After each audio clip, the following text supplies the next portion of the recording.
I want you guys to join me for the next couple of months in just watching the carnage unfold for Biden as his complicity and participation in the war against children going on in Palestine blows up in his face. The only thing that we know that will save him at this point and likely ensure his reelection is the fact that Republicans haven't pushed Trump to the side. And that's the only thing he's pretty much got at this point. Because as he has started communicating, his position amongst black voters has floundered. And I want people to pay attention to something.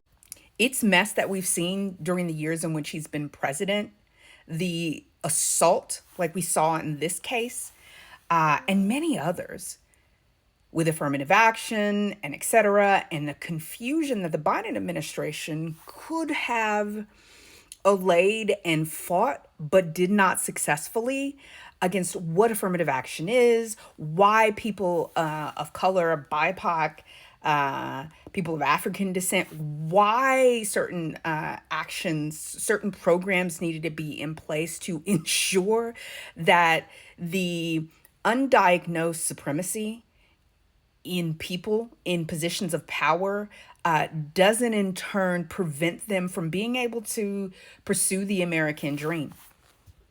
Unfortunately, this subject, the war on children that Biden has participated in, provided the bombs for, and then wholeheartedly has been lying about, saying that, Israel's been doing what it needed to do, et cetera. You guys know the lies. I'm not going to go back through them for the sake of keeping this video short. So I want you all to join me in watching as what I suspect is going to happen is Netanyahu is going to turn on Biden. He already has. He just made Biden look like a fool in what he just did with blowing up the ceasefire.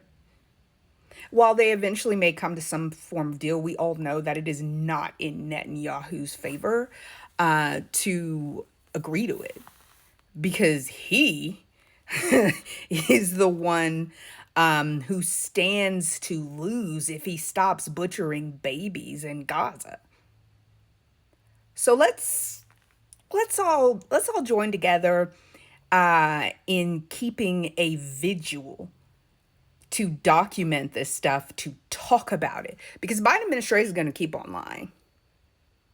They're going to keep on lying, and they're going to be as fascist as necessary to tamp down objection to what they're doing. And then they're going to turn to black people, as they are doing now, and use fear to keep them in line. You're going to lose all of your rights. We haven't done anything to protect your rights, but we know that the threat of loss of your rights is going to force you into a position to vote for us. Women, we're just going to pretend that we haven't done anything, that we haven't not done anything to prevent you from losing your rights. That the Democratic Party, that the Democratic Party hasn't failed to protect your rights. We're going to pretend that this isn't true. And then we're going to run on being the party that's pro-women, all while doing nothing to protect you.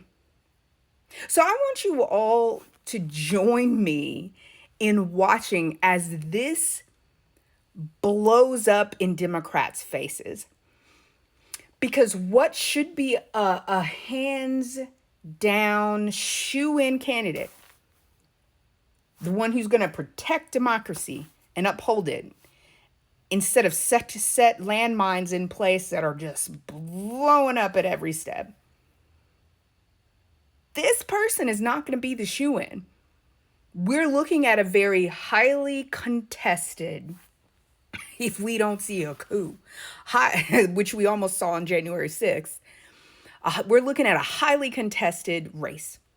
I don't even think people have taken the time to digest what I've been saying, which is Republicans told us 4 years ago that when they started talking about all the things, the measures that they were going to put in place to overturn the election, I need you all to hold on to your belts, to your bootstraps, to your seatbelt, to whatever you got, and prepare yourself, because this fool right here, who should have been a shoo-in, should have been running for 4 years. Because this is what I don't understand, is how this person didn't take the bully pulpit that is the presidency and run for 4 years to at least ensure that Kamala got elected, because Kamala's been as complicit in genocide as he has.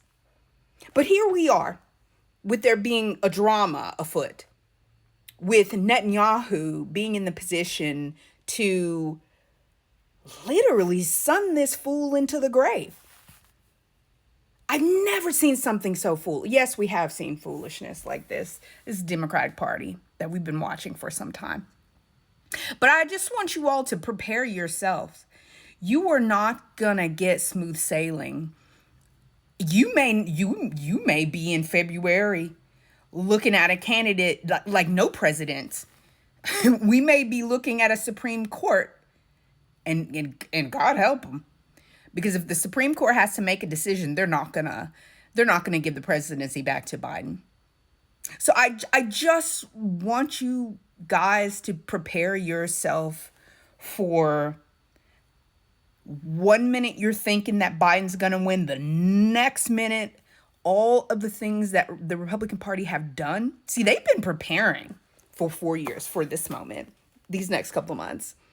Democrats have, they continue to be corporate Democrats who are very much so entitled. Like, isn't it rational that you should vote for me? Wouldn't you, only a fool would not vote for me. That's the Hillary Clinton approach. That's what she gives off. That's why she will never be president. I know that some people are talking about how the Democratic Party might ask Biden to step down. I don't even think Democratic Party will be that smart. I really don't. I do not think Democratic Party will be smart enough. We thought that Gavin Newsom might pop up because they started field testing him, seeing whether or not that would be an alternative. But I don't think that's going to happen. And we can't be assured that Biden's going to kick the bucket. And if that is true, that Biden kicks the bucket, Kamala is not strong enough.